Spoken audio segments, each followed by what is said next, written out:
there has been increase in the prevalence of diabetes, which is a strong risk factor for development of PAD associated with heavy peripheral arterial calcification. The presence of heavy calcified lesions makes the treatment of PAD technically more challenging for us. Therefore, our aim this day is to lower the calcified burden in the peripheral arterial system to get more patency duration.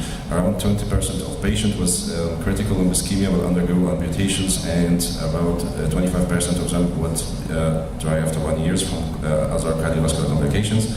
So the critical limb ischemia is being more important, and with large impact on the health, public health community.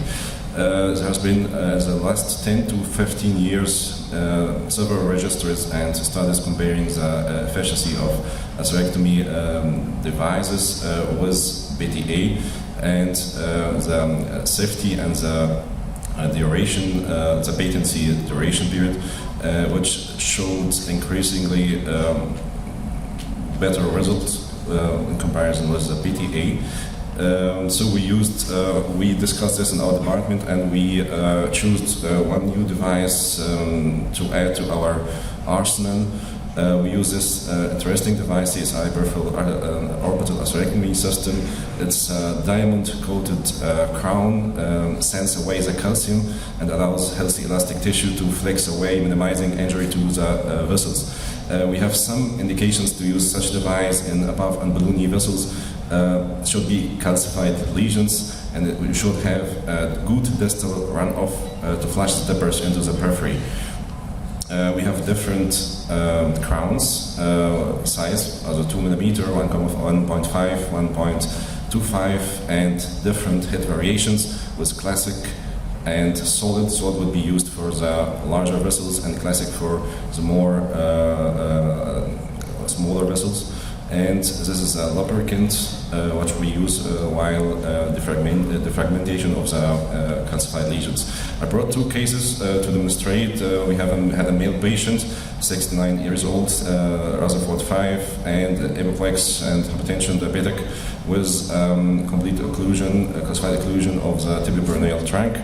We tried to get antegrade access. We didn't get that, and we cannulated retrograde the posterior tibial artery with a rendezvous technique, and we inverted the wire distally, and we made one cycle of the CSI, and looks in the third angiogram. Very good distal runoff after one cycle of the CSI.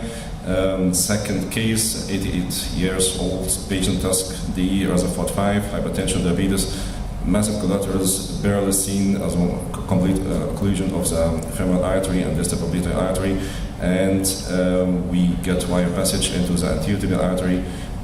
One cycle, it wasn't so good in the second angiogram, and after the second and third cycle, we got the third angiogram, which looks very fine. Our results in the last 18 months, I think we were one of the first hospitals to use this device in Europe and in Germany. We treated 56 patients overall. 75% of patients were male, and with median age 69 years. High prevalence of diabetes, coronary artery disease, chronic kidney disease, active smokers. Median duration of atherectomy interventions were a bit longer than the PTA duration.